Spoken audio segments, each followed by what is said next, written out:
ထုံးတော့မင်းအရိုက်ခါတော့တာပဲပေါ့ဟာဟုတ်ပါပဲအခုကကျွန်တော်အရက်ခံလိုက်ရတာပဲဟုတ်တယ်လीငါညမကဒုံးနဲ့နှစ်ချက်တီးဆော်ထဲတာတော်ဒဏ်ကျပြင်းတာပြင်းမယ်ထင်တာပဲတတိမေ့သွားနိုင်သလားမေ့မယ်ဆိုလဲမေ့လောက်တယ်ကွာဒီလိုဆိုဟာလူကြပါစေးစားလာနဲ့မေ့တယ်တတိလူစုပါအောင်တွေးရဲ့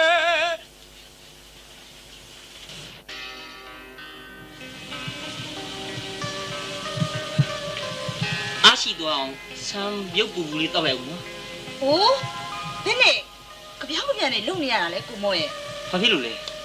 လူမမကကိုမော့လေတွေးရကိုမော့ကိုပြစုရမှာကိုမော့ကလူမမဆိုပေမဲ့စင်စင်ဆာဆာဖြစ်ရတဲ့လူမမပါကိုမော့တွေးလိုမျိုးလေးကိုကိစ္စနဲ့ကိုရောက်လာခဲ့တွေးကိုပစ္စည်းနဲ့ပတ်သက်ခဲ့ပြီးတော့မမျော်လင့်မဲတွေးလိုအိမ်မှာတောင်းတင်နေခဲ့တယ်တွေးလိုကျေးဇူးတွေကိုမော့ပေါ်မှာရှိနေပါလေတွေးရဒီတော့ကြပြောင်းကြပြန်ဖြစ်ရင်ဖြစ်ပါစေတွေးကိုမော့ပဲပြည့်စုံပြရစီဒီလိုဆိုရင်လေသဘောတော်တိုင်းပါပဲရှင်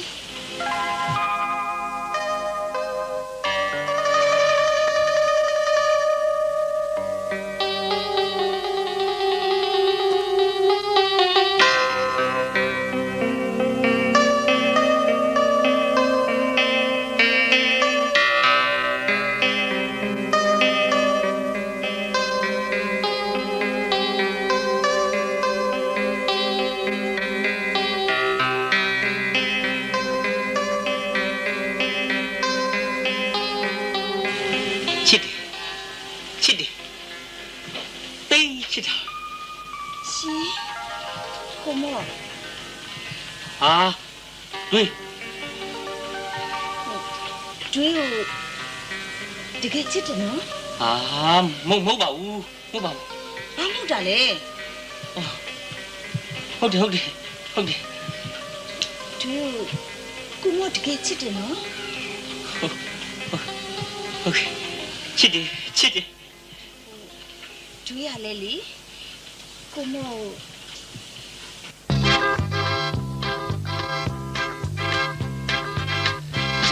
စိတ်လေးပိုက်ထွေးရှင်လေးကသေးလေးတွေနေပါလေ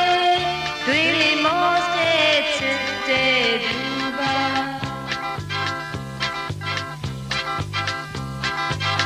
ေရောဘူးပါညပြမောစပေါ်ရိုဆန်ဝင်နိုင်လို့ပြောပြချစ်သူလေးပဲပေါ်ခဲ့ပါသည်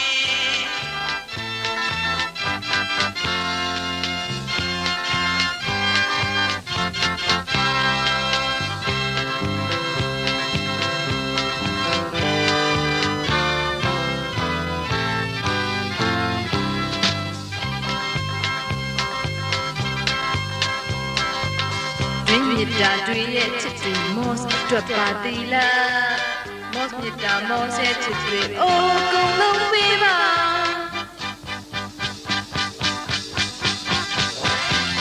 မော့စ်တာပေါ်လို့လာရဲမော့စ်ချစ်တွေသိပေါ်တော့ပါရီမကြည့်လို့လေကွယ်အိုတယောက်သေးတော့ကဲကိုအမှန်ပေါ့သိပေါ့ကုန်ပေါ်တဲ့တွေရဲ့ချစ်တွေမော့စ်ပေါ်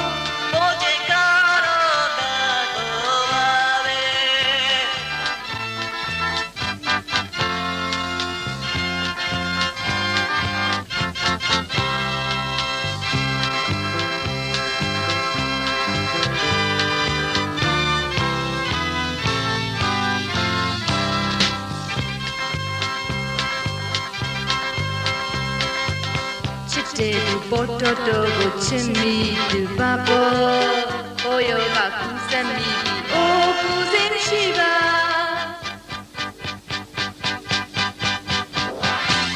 ဘာရစီပဲတီရီယာရီပေါ်ဝါရီကမှုဟိုယောကကူးစက်ကြတာဘောကပါတကယ်ကိုမှန်ပေါ့သိပေါ့ကုန်ပေါ်တဲ့တွေ့ရဲ့ချစ်သူမော့စ်ပေါ်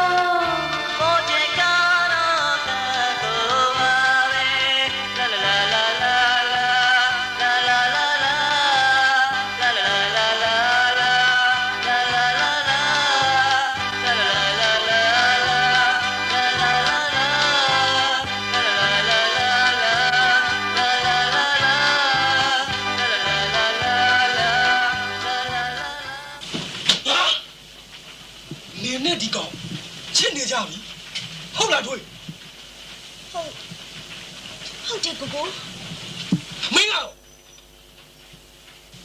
မှားမိပါတယ်ကိုပစ္စည်းနဲ့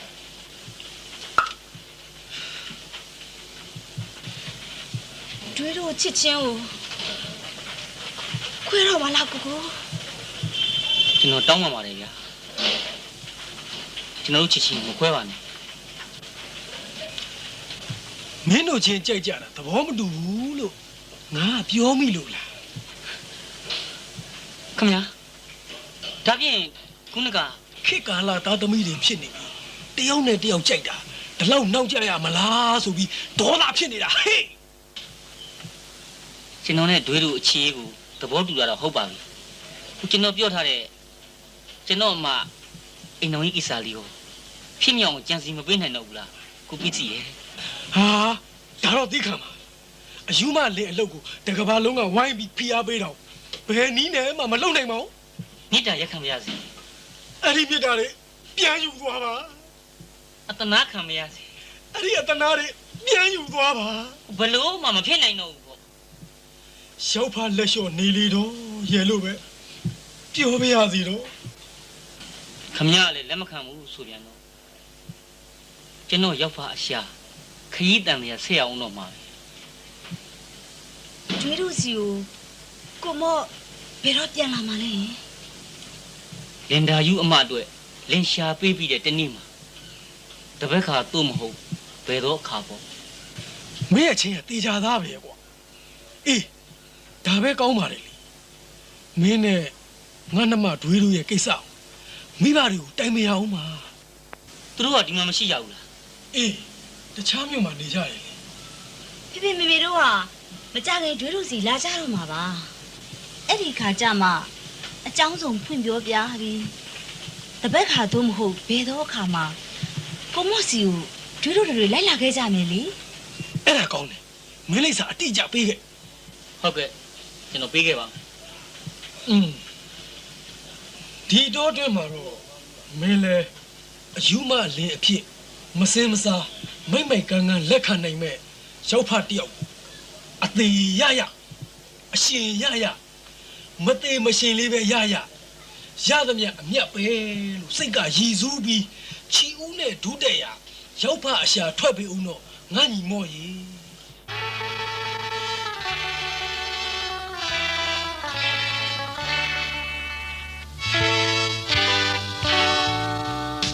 ကဘာမီဒီမာကျုံရကြီးစံကကိုရရှာနေခဲ့မိတာရှေရောက်ပါသူယူမယူပါလို့ပေဖို့ကြံစီနေရခဲ့ဒီများနမကိုမော်စပိုဆန်ခွေ ဗျာတိုင်းကိုလွန်လာပြောကိုကြောက်ပဲ လွန်တော့ဘာဖြစ်တယ်လဲကွာ ဗျာကြောက်ရန်စားနေ ရန်စားတော့ဘာဖြစ်တယ်လဲ ဗျာနာကျင်ပြီနော် နာတော့ဘာဖြစ်တယ်လဲကွာ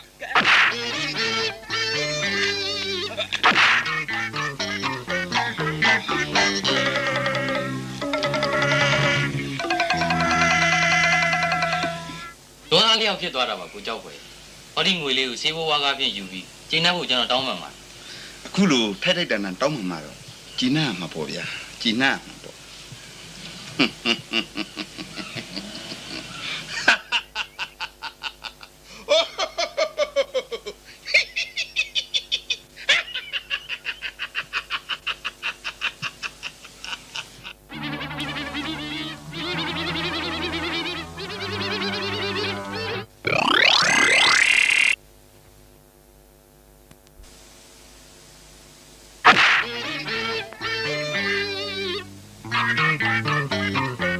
Thank you.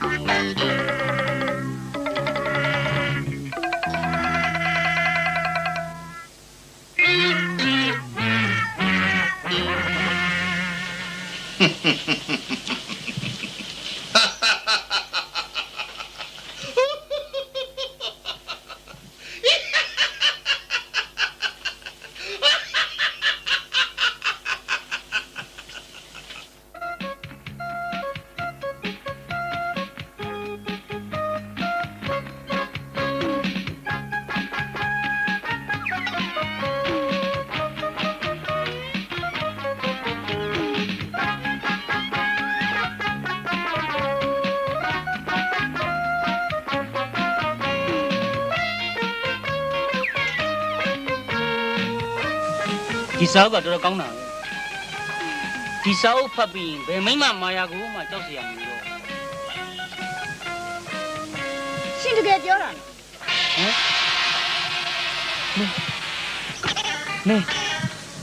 မင်းမမဲ့တစ်လုံးရှိသလားနှလုံးရှိတာ ဟင်းတတိမရှိတာနဲ့3လုံး ဖေဒါပြန်မဲ့3လုံးနဲ့တယောက်မောပေါ်တော့မပေါ်ဘဲနဲ့ယူရကြည့်ရဲ့ရုပ်ချင်းတွေကလည်းအားလုံးကိုချစ်ဆုပ်ပဲဒီကမဲ့တစ်လုံးနဲ့ညာတန်းဒီကမဲ့နှလုံးနဲ့ဘဲတန်းအခုတတိဆူရဲ့ကောင်မလေးကမဲ့3လုံးနဲ့ခမမင်းညာတန်းလားဘဲတန်းလား တစ်ဖက်စလုံးတန်တယ် ဟာ तू ကတော့ကိုကဲနေပါလား ရှင်ဘာရှောက်ပြောနေရလဲ ဟစ်ထရီခုနကသူပြောခဲ့တဲ့စကားကိုဆက်လေ ဟုတ်သားပဲမိရဲ့ ကျုပ်ပြောရဲ့စကားဟုတ်လားဟာဘာစကားများပါလဲ ဘာစကားရမလဲဘယ်မိမမာယာကိုမှကြောက်စရာမလိုဆိုလဲရှင်းစကားလေ ဩဒါလားဟုတ်တယ်ဒီမိမမာယာငါဆရာဆိုစာအုပ်ကိုဖတ်ပြီးတယ်ဘယ်မိမမာယာကိုမှကျုပ်မကြောက်ကျုပ်ပြောခဲ့တယ်အဲ့ဒါဘာဖြစ် ရှင်တကယ်မိမမာယာတွေပိုင်နေနေပြီလား ဟုတ်ပါ ကျင်းညက်နေပြီပေါ့ မှန်ပါ စိန်ခေါ်တယ်ပေါ့ ဆဲကပြန်မယ် ဒါဖြင့်တတိတို့နဲ့တပွဲတလန်းအကဲဆန်းလိုက်ကြစို့လား ဘယ်ဘက်ကဆန်းဆန်းညာဘက်ကဆန်းဆန်းမင်းကဘယ်ဟောညာဟောတန်လို့ဗျိုင်တူပဲဆန်းဆန်းကြိုက်တယ်လို့ဆန်း ဟိုင်းမလာကြပါဦးရှင်လာကြပါဦးလာကြပါဦးလာကြပါဦးရှင်လာကြပါဦးလာကြပါဦးလာကြပါဦးလာကြပါဦး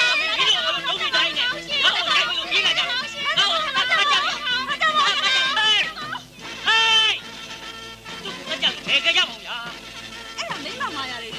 ရှင်မဲမိမမာယာတွေတကယ်တိုင်နိုင်နေပြီဆို ဟာဟိုမှာဒုတ်တိတိုင်းနဲ့အမကျုပ်ကိုတတ်ကြလိမ့်မယ်ဗျာခင်ဗျားတို့မိမမာယာကိုအရှုံးပေးနိုင်မှာဗျာအရှုံးပေးပါပြီကျုပ်ကိုကဲပါဦးဗျာ အဲ့လိုအရှုံးပေးတယ်ဆိုရင်လေကဲတင်ရမှာပေါ့ကဲဝဲဥပြန်ညောင်ဆောင်နေ ခင်ဗျာ ဟာဝဲဥပြန်ညောင်ဆောင်နေပါဆိုနေမှာ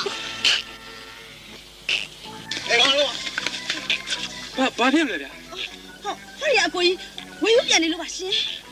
အမလေးဗျာဝေယူပြန်တာများဒီတော့အထိတ်တလန်အော်နေရသလားလွယ်ပါတယ်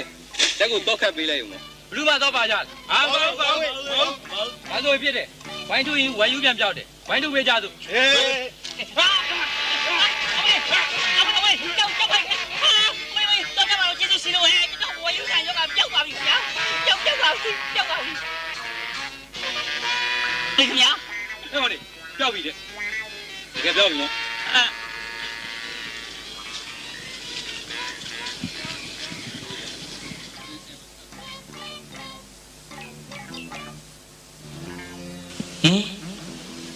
ငါ့ကိုမိမမာယာအစွမ်းပြပြီးနှိမ့်ဆက်သွားကြတဲ့ကောင်မလေးတယောက်မှမရှိကြတော့ဘူးတယောက်ကသတိတဲ့တယောက်ကမီးတဲ့မော်ပေါ်ငါခမရမှာတော့ကုကနေနေအောင်ခံလိုက်ရတော့တာပါလား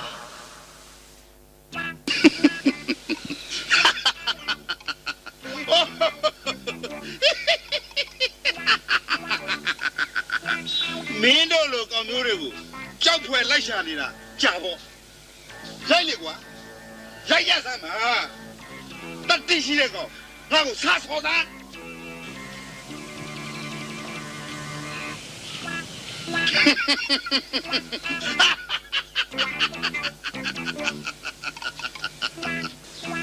ဒီလူရေပုံပြုကိုရန်စပုံတွေကတွားရည်သူငါရောက်ထွက်ကိုစံပုံနဲ့တထီရတယ်ပဲသူ့ကိုငါအမပေးရရင်လည်းမစိုးပါဘူး ဟဲ့လေမင်းတို့တယောက်မှမရရဲကြဘူးလားပေါ့အလက်ကတတိမရှိတဲ့မိမရှာကောင်နေရိုက်စမ်းပါ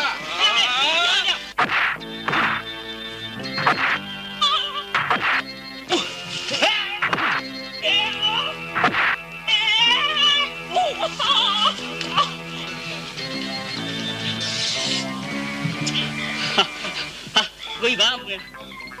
ကိုကြီးရံလို့ကျွန်တော်ရှင်းလိုက်အခုချိန်ကနေစပြီးစိတ်ချမ်းသာနေတော့ အခုချိန်ကစပြီးစိတ်ဆင်းရဲရတယ်ကွာ ဘာဖြစ်လို့ အလက်ကငါစီးပွားကိုဝင်နောက်ဆက်တဲ့ကောင် အမျိုးလားဟုတ်ကဲ့ဟာ အမလေးအခုမှပဲတကယ်စိတ်ချမ်းသာတော့တယ်မင်းငါ့ကိုရိုက်တဲ့အတွက်ရော်ချစ်ပေး ခင်ဗျာ ခမရမနေနဲ့မ မင်းငါ့ကိုရိုက်တဲ့အတွက်ရော်ကြီးခမ်းများပေးရမယ် ဘာဖြစ်လို့လဲခင်ဗျာ ဘာဖြစ်လို့ဆိုတော့မင်းရိုက်ချက်ကလက်စတော်တော်ပြေးလေကွာအမလေး ဟာ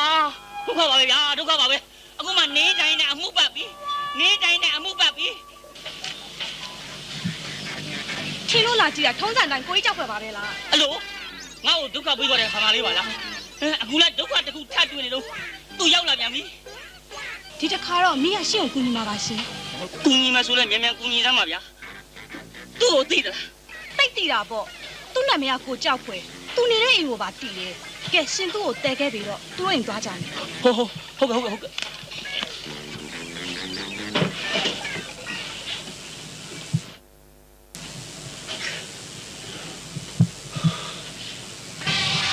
ဟမ်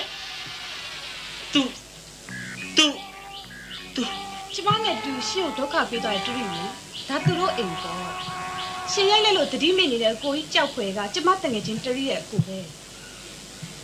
စိတ်မကောင်းလိုက်တာတိတ်တနာဖို့ကောင်းတာတိတ်တနာဖို့ကောင်းတာပဲ ကျွန်တော်အနုညွန့်တောင်းမှပါတယ်ခင်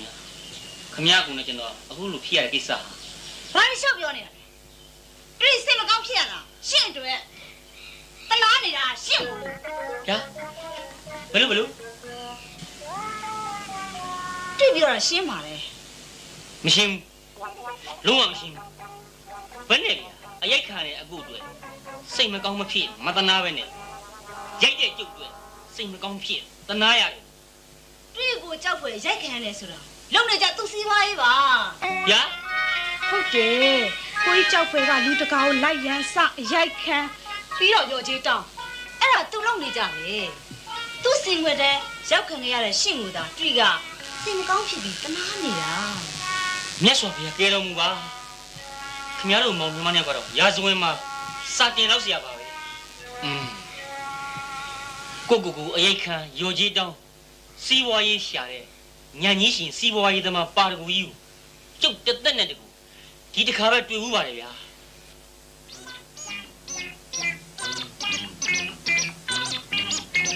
မင်းကရော်ကြီးကိုမြန်မာကျပ်ငွေနဲ့ပေးမှာလားအမေရိကန်ဒေါ်လာနဲ့ပေးမှာလား မလီအရေးတယ်မှာ तू ကဒီစကားတွေကိုပြောနိုင်သေးတယ်နော်ဟောအကွက်မြင်လိုက်ဟာစီးပွားရေးပါတီဦးရှင်ကြီးရဲ့ ပလေးရသေးပါ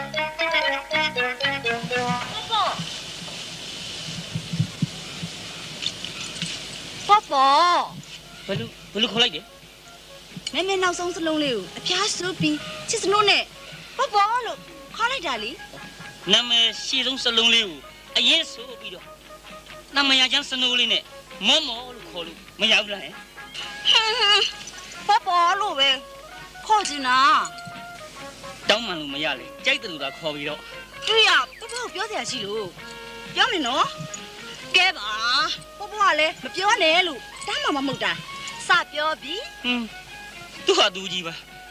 ဒီလိုပေါ့ပေါ့ရဲ့တွေ့ရမခေဘူးသိစမ်းပွင့်တာ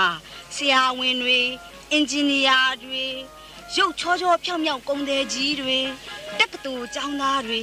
အားလုံးကဝိုက်ကြိုက်ကြတာ ဟုတ်လား သိဟုတ်တာပေါ့ဒါပေမဲ့ဖူးစာကမပါလို့လားမသိဘူးတူရီလေသူတို့ကိုတရားမှချစ်လို့မရခဲ့ဘူး အော်တနာစရာပဲ တနာစရာပေါ့ပေါ့ပါ ဖះကြီးဘာဖြစ်လို့ ပေါ့ပေါ့ကိုကြည့်ရတာကူကြောင်ကြောင်တနာစရာပေါ့တော်တော်လေးမို့တူတော့လေပေါ့ပေါ့ကိုတကယ်ကိုတနာနေမိတယ် ကြိတ်လိုက်စမ်း ချစ်ချင်းရဲ့အစာတနာခြင်းနဲ့တွေ့တော့လေမာနာကြီးခဲ့မိသမျှပေါ့ပေါ့နဲ့ကြားမှပေါ့ပေါ့ကိုချစ်များချစ်နေမိပြီလားတော့မသိတော့ဘူးဟင် ကြိတ်လိုက်စမ်းကိုသိကြတဲ့သဘောပေါ့ ဟုတ်ပါတယ်တူရီလေပေါ့ပေါ့ကိုချစ်နေပြီလောက်ပါပြီပေါ့ပေါ့တဘောကဘယ်လိုလဲ လောကကြီးဘာတွေဖြစ်နေလဲတို့ဘက်ကစဉ်းစားပြစဉ်းသတိရဲ့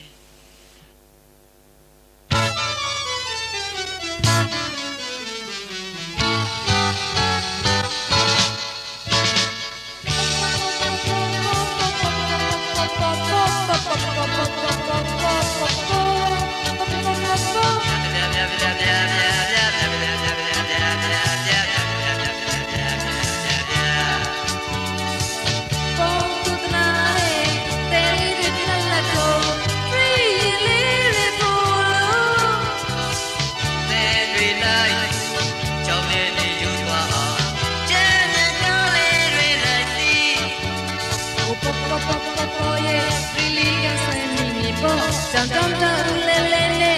ပေါ်လို့ချစ်တွေပုံမီ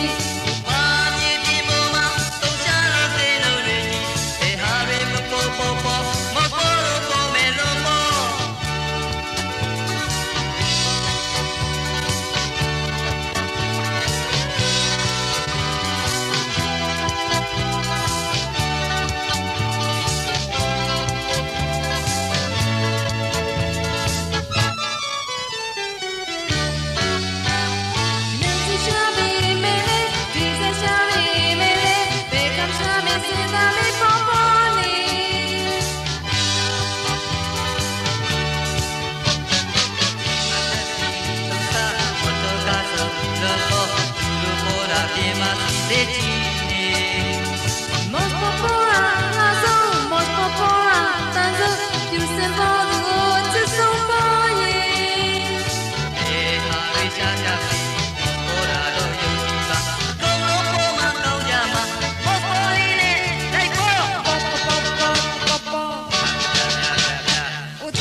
ကဲပါလေ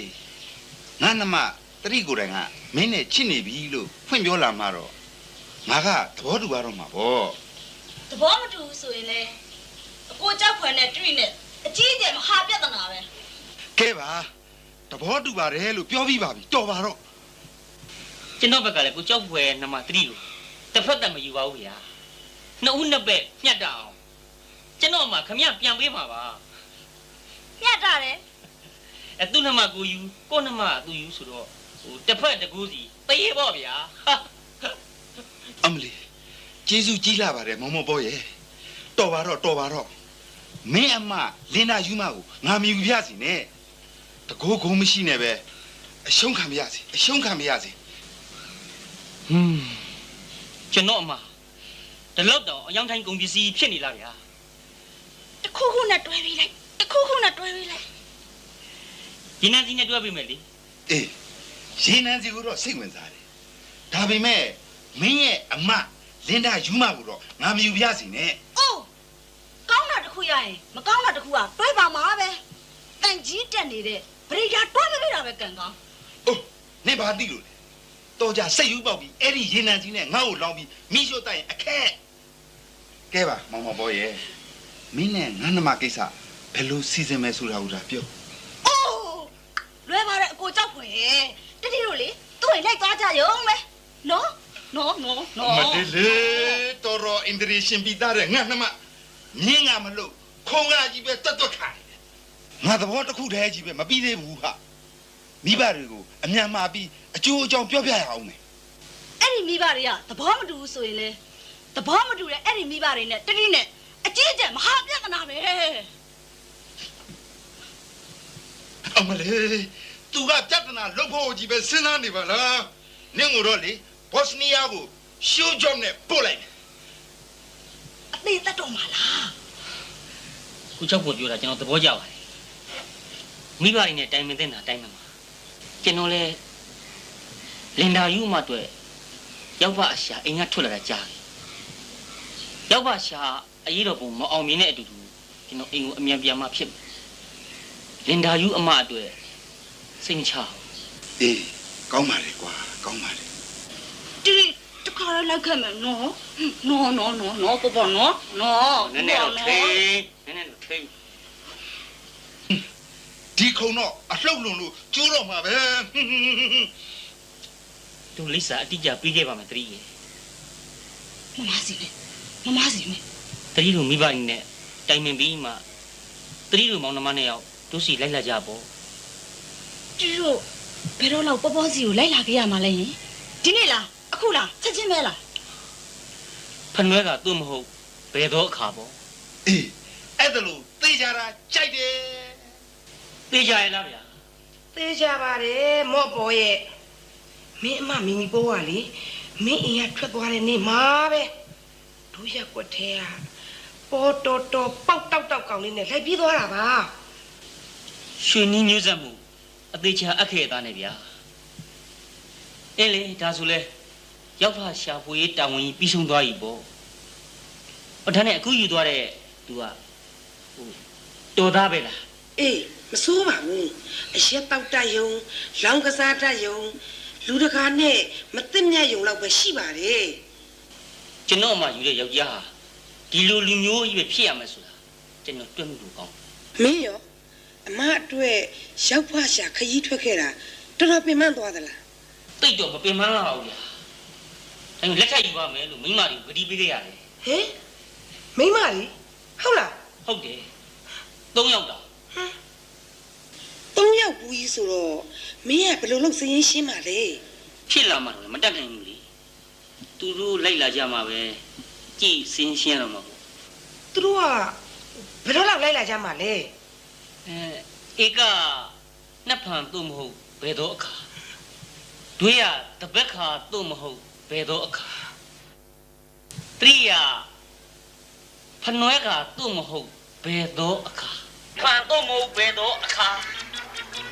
တပတ်ခါသို့မဟုတ်ဘယ်တော့အခါဖနွဲကသို့မဟုတ်ဘယ်တော့အခါဘယ်တော့အခါဘယ်တော့အခါဘယ်တော့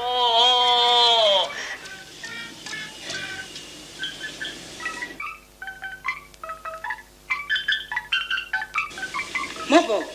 ဘယ်သွားနေတာလဲကျွန်တော်တငချင်းတယောက်အိမ်နဲ့သွားနေတာလက်စီကိုအိမ်လေလာကြတဲ့လူတွေပြုံကြီးရောက်နေကျွန်တော်စီကိုအိမ်နဲ့လာကြရတယ်ဘာလက်ဆောင်တွေပါလာကြသေးလဲပြဿနာတွေအများကြီးပါလာပြဿနာတွေအများကြီးပါလာပြဿနာတွေအများကြီးပါလာပြဿနာတွေအများကြီးပါလာ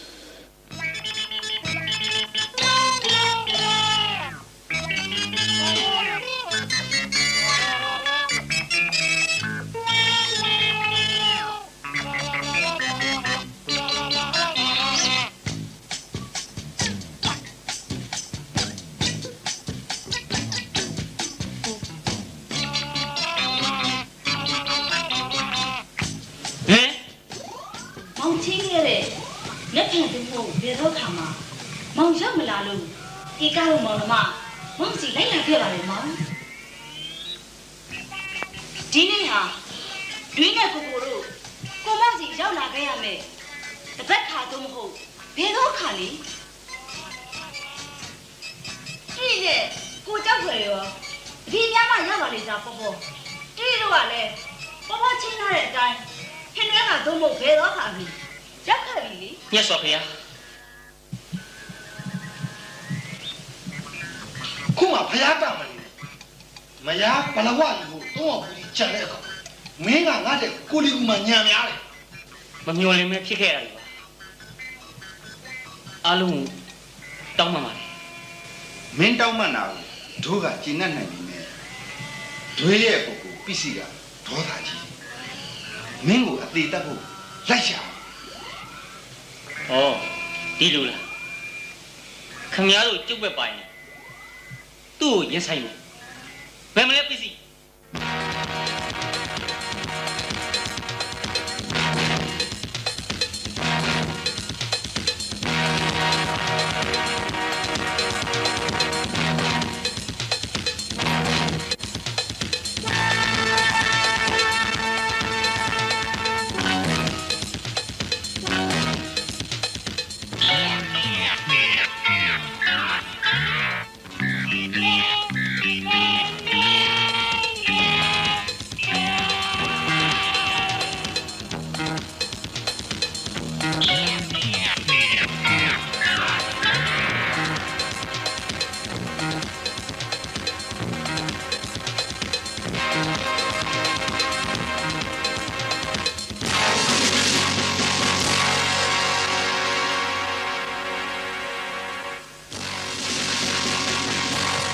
ဘာမှလေ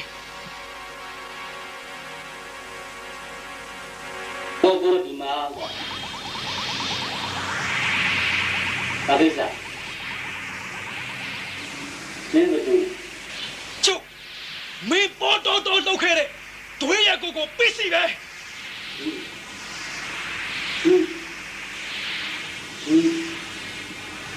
ငါမနိုင်ဘူးကွာငါပေါ်တော့လုပ်ခဲ့လူကြီးကမဲမကနေပဲဒီခေတ်ကဒူးရေးဆိုရငါဘယ်လိုလုပ်မှမနေမှာ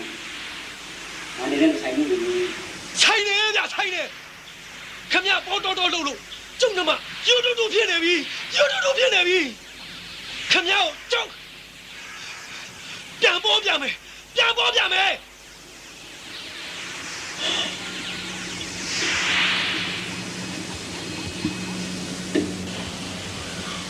တွေးယူတွေးတာ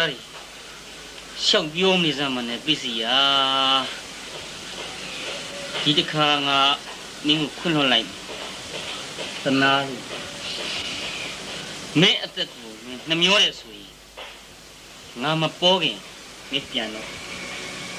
ဟိုးခမကြီးကိုကြုံပေါ်ပြီးမှပြန်မယ်ခမကြီး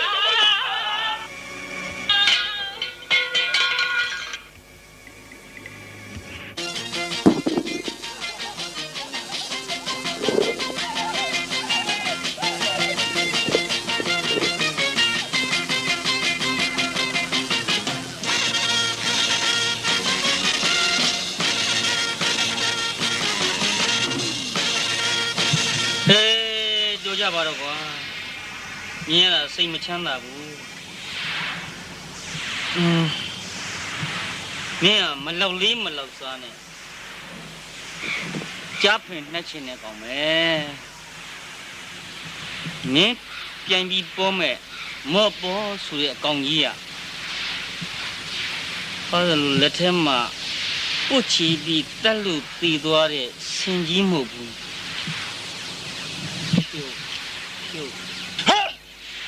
没法搞你别听，就要我们，要我们。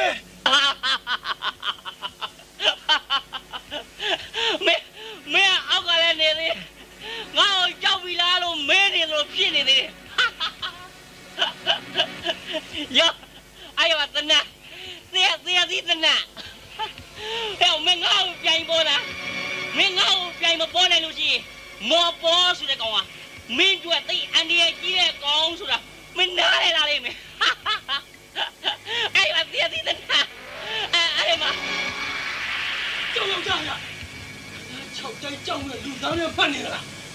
ခင်ဗျားနဲ့ကျုပ်နဲ့တယောက်ချင်းပြိုင်ပေါ်မယ်ဟာကြိုက်ရဲ့အဲ့ဒီစိတ်ဓာတ်ကိုကြိုက်ရဲ့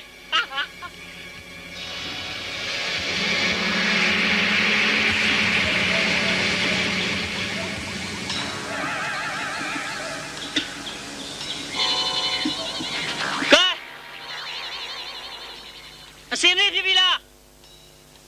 ပစ္စည်း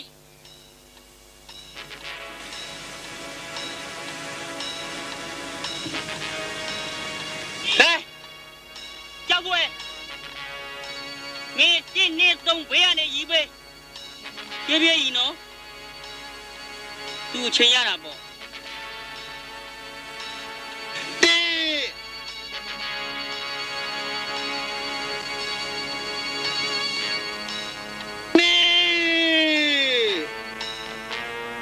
ဖြည်းဖြည်းကြီး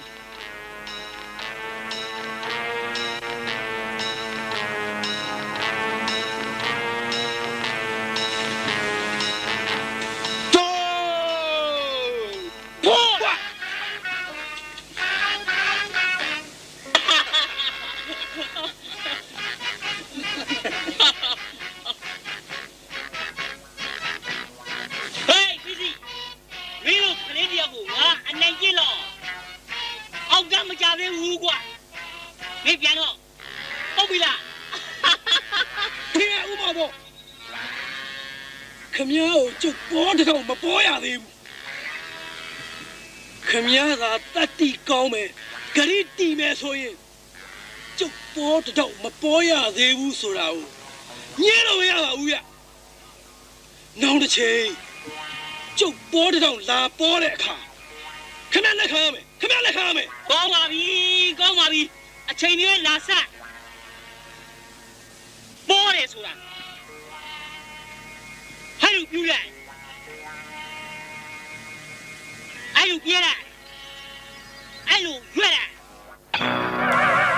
啥心呢？啥心呢？多的少女，不不不不不，不不。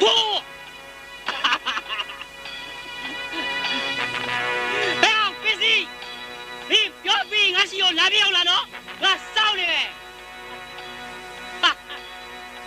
哎喂，没有嘞，马上就喏，我必须要给你回来的。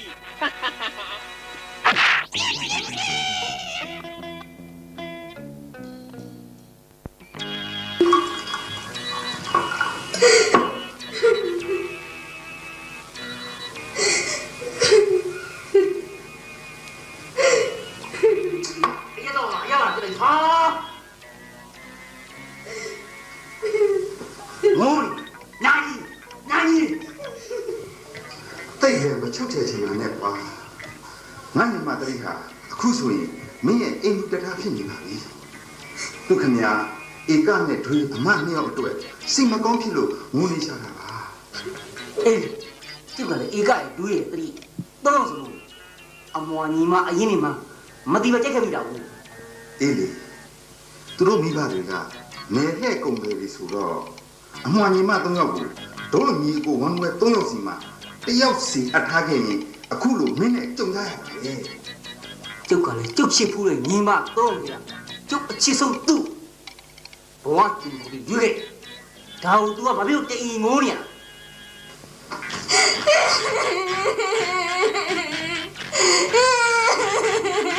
ဘိုးဘိုးငါ့ကိုကြည့်ရဘူးလားဟာမင်းကချင်လားဘာလဲနာတေးပြီးတဲ့နာငါ့ကိုပတ်စစကလေးပတ်စစကလေး哟，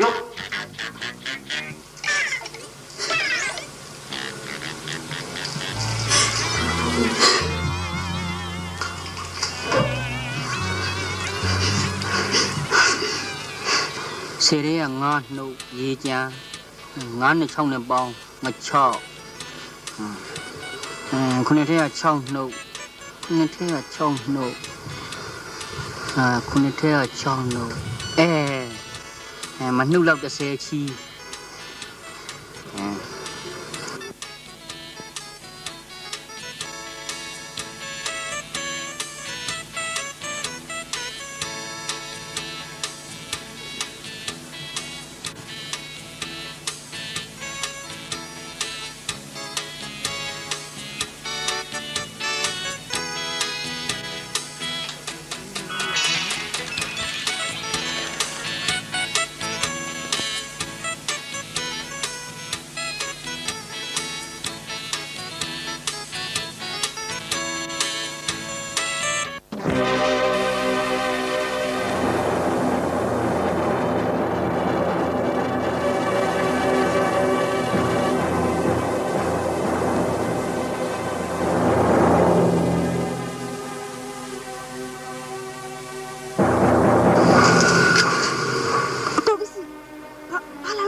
နင်လည်းမဆိုင်ပါဘူး တမီးကိုအချိန်မလဲပါနဲ့နော်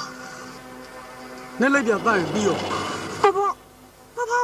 ဘာမှမလုပ်ပါနဲ့နော်တတိတောင်းမှပါတယ်တတိတောင်းမှပါတယ်ဒါနင်လည်းမဆိုင်ပါဘူး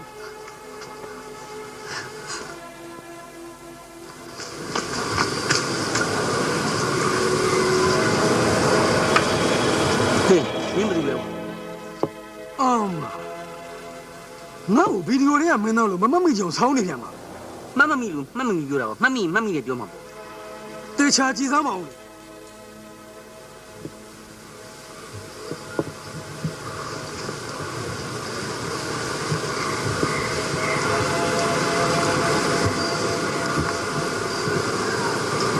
အော်ခုမှပဲမမိဘူးပေါ့မမိသေးဘူးဟိုက်ယူတယ်လို့နှမ်းတယ်လို့လောက်နေတယ်မင်းတို့ပေါ်ကျွေးဆက်ဖို့ပြန်လာတဲ့ဒွေးရကိုပိစီလို့ဒါခေါ်ပါတယ်ခင်ဗျပိစီလို့ဒါခေါ်ပါတယ်ခင်ဗျ သိစီလို့ဟာခေါ်ပါလေခင်ဗျာဟာတော်မင်းကိုဟုတ်သားပဲမင်းကအဆရအဲ့လိုရှင်းရှင်းလင်းလင်းမပြောဘူးခိုးရပြောသားပဲသူပဲဇို့မသိကြအောင်ဆောင်းနေပြီးတော့ဩမင်းကငါ့ကိုပေါ်ကျွေးဆောင်လာတဲ့ပေါ့ဝင်လုံးရပြီဒီသားနဲ့ဘယ်မရှိရှိအောင်ထမင်းနေတယ်မင်းဝမ်တူနှစ်ပိုင်းခွဲရအောင်လုပ်နေတာလားကျေးဇူးခင်ရရမင်းငါ့ကိုပေါ်ကျွေးဆက်ချင်ရခဏလေးငါမိမတရီကိုငါမှားစရာရှိရလေးမှားခြင်းလို့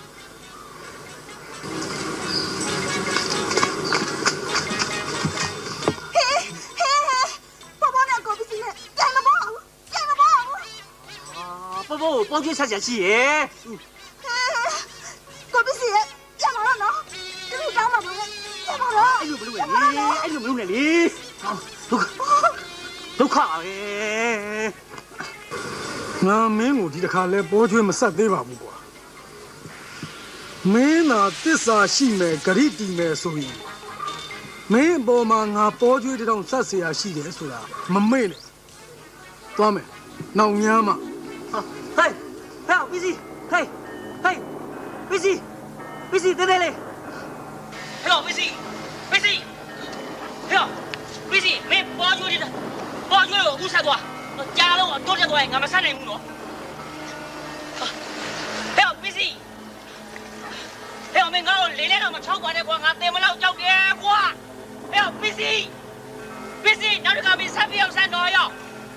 နော်တော့ဆက်ပြီးအောင်ဆက်တော့တရားကိုသုံးချက်တော့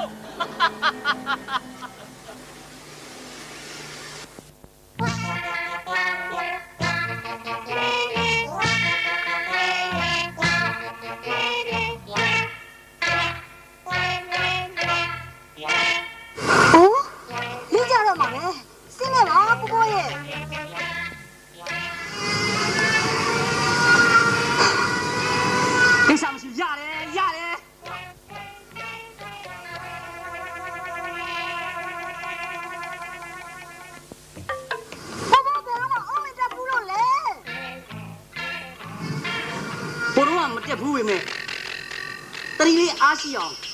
တောက်ဖို့ပေါ့ကိုယ်အုံးတက်ခုပေးရမယ်ပေါ့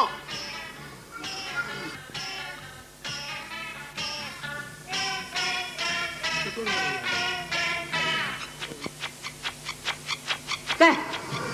ရောဘယ်နှလုံးခုပေးရမယ်ကဲပါတက်တော့ခုညီမစင်းခဲ့ပါဟုတ်ပြီညံစင်းခဲ့ပဲမြန်စင်းခဲ့ပဲညံစင်းခဲ့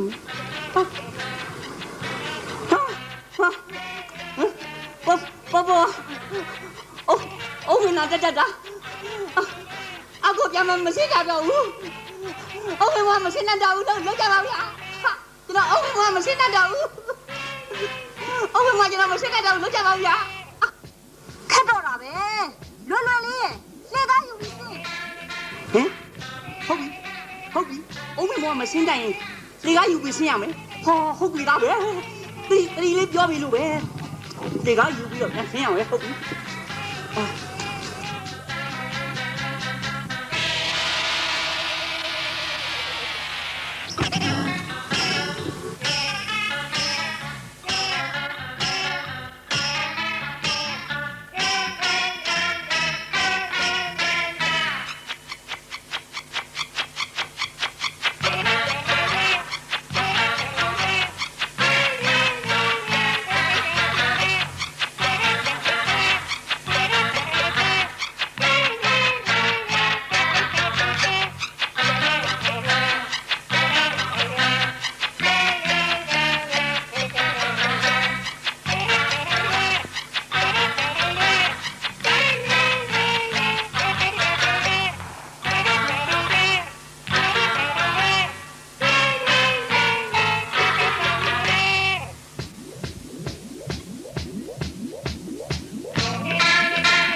ဖြစ်စီမင်းရောက်လာအေးမင်းသာတစ္ဆာရှိမယ်ဂရိတီမယ်ဆိုရင်မင်းကငါပေါ်ချွေးတော့ပြန်ဆက်ဖို့အကျွေးရှိတယ်တရိယာပါသေးတယ်နော်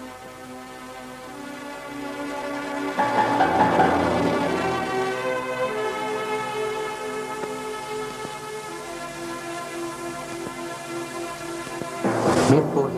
ဒီနေ့မဆက်ပါနဲ့ဘယ်တော့ဆက်ပါလဲဘယ်တော့အခါသူ့မို့ဘယ်တော့အခါကြမှာလက်ဆက်ပါဒီနေ့ဘာဖြစ်လို့မနေ့ကငါသားလေးရှင်ပြုမှာမဟုတ်လို့ပါငါသားလေးတက္ကလာဝဋ္ဌဒုက္ခနိဒရဏနိဗ္ဗာန်ကသစ္စည်းကရဏထာယဣမံတာတဝဂဟေတဝပပဇိထမဘန္ဒေ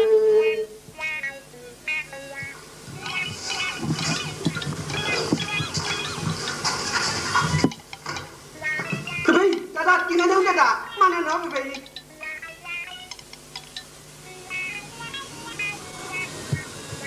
အဲ့ဒီတိတ်ချစ်စရာကောင်းတဲ့ငါသားလေးဂျူနီယာဘော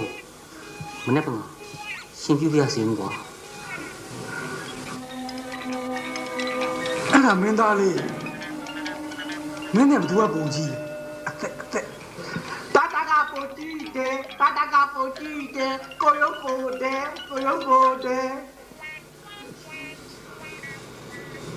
ငါသားအရင်တော့မဟုတ်ဘူးပေါ့ကွာ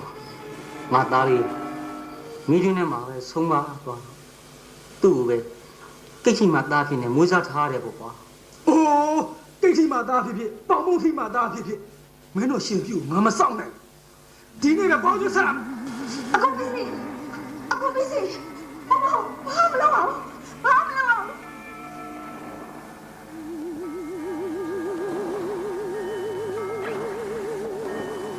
မဖြစ်ဘူးလေငါပေါ်ကျွေးတောင်ထုတ်ပြီးမဆက်လို့မရဘူး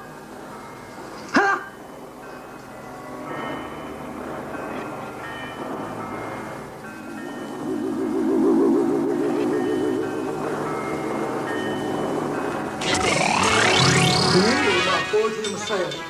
မင်းတပ်ဖို့ပါလေမင်းငါတပ်ဖို့ပေါ်ကျွေးဆက်တော့မှာပေါ့